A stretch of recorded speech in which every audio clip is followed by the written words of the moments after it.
नमस्कार दोस्तों। सावन का पूरा महीना भगवान शिव को समर्पित है और उनकी पूजा के लिए शुभ होता है। इसलिए श्रावण मास में पड़ने वाले हर व्रत, उपवास और तिथि को शुभ माना गया है। हर महीने के कृष्ण पक्ष की चतुर्दशी पर शिवरात्रि मनाई जाती है, जिसे मासिक शिवरात्रि कहा जाता है।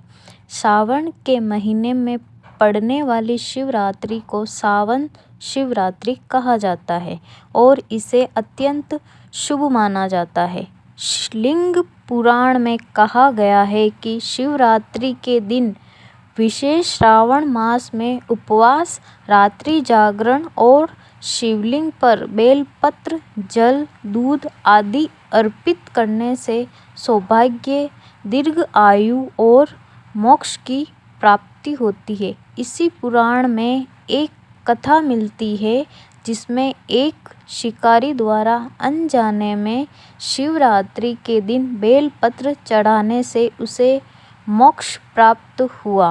प्राचीन काल की बात है, किसी जंगल में गुरु ध्रुव नाम का एक शिकारी रहता था। वह अपने परिवार का भरण पोषण करने के लिए जंगल में शिकार किया करता था। एक समय शिवरात्रि के दिन जब गुरु ध्रुव शिकार करने के लिए निकला तो पूरे दिन खोजने के बाद भी उसे कोई शिकार नहीं मिला।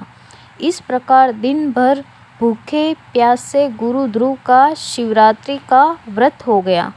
उसके बच्चे, पत्नी और माता पिता को भूखा रहना पड़ेगा, इस बात से वह चिंतित था। सूर्यास्त होने पर वह एक जलाशय के पास गया और एक पेड़ पर थोड़ा सा पीने के लिए पानी लेकर चढ़ गया।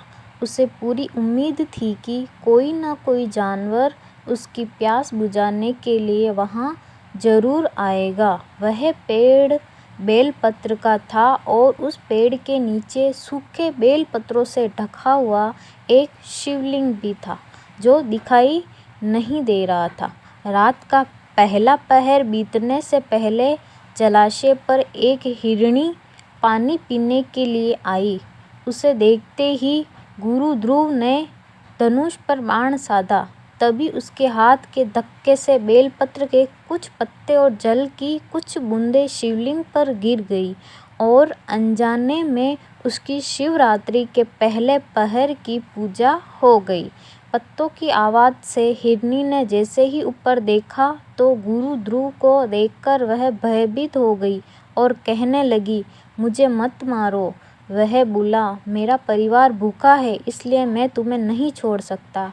वो फिर बोली, मेरे छोटे छोटे बच्चे हैं और मेरे वापस लौटने का इंतज़ार कर रहे हैं।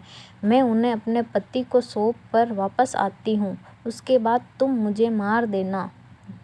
मैं झूठ नहीं बोल रही, तुम मुझ पर विश्वास करो। गुरु ध्रुव बोला, और यदि तुम लौट कर नहीं आई तो? हिरनी बोली, तुम मुझ पर विश्वास करो, यदि मैं लौट कर ना आऊँ तो मुझे वह पाप लगे जो विश्वासघाती को लगता है। इस प्रकार हिरनी के कहने पर गुरु ध्रुव ने उसे जाने दिया। थोड़ी ही देर में जलाशय पर एक मोटा ताजा हिरण जल पीने आता है। गुरु ध्रुव ने एक बार फिर अपने धनुष बाण चढ़ाया और एक बार फिर उसके हाथ के धक्के से शिवलिंग पर कुछ बेलपत्र के पत्ते और जल की बूंदें चढ़ गई। इस प्रकार उसके दूसरे पहर की पूजा भी हो गई। धनुष पर चढ़ा बाण देखकर हिरण बोला, भाई, यह तुम क्या कर रहे हो? मुझे कुछ समय दो। मेरी एक पत्नी और 2 छोटे छोटे बच्चे हैं जो मेरा इंतज़ार कर रहे हैं। मुझे कुछ समय दो, मैं उन्हें धैर्य देकर शीघ्र लौट आऊँगा। गुरु ध्रुव ने हिरण को भी जाने दिया। हिरण वहाँ से चला गया। जब वह अपने घर पहुँचा तो दोनों हिरण और हिरनी एक दूसरे को अपना अपना वृत्तांत सुनाने लगे और आपस में बात करने लगे। हमें जल्दी ही शिकारी के पास वापस लौटना होगा, तब हिरणी बोली, मैं शिकारी के पास जाऊंगी और आप मेरे बच्चों का ख्याल रखना।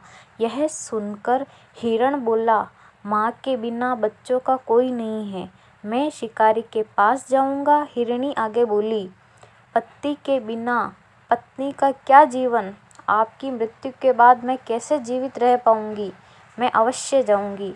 अब वह दोनों ही अपने बच्चों को समझा बुझाकर वहाँ से चल पड़े।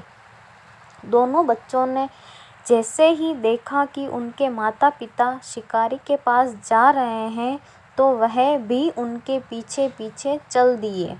इस प्रकार वह सभी शिकारी के पास पहुँचे।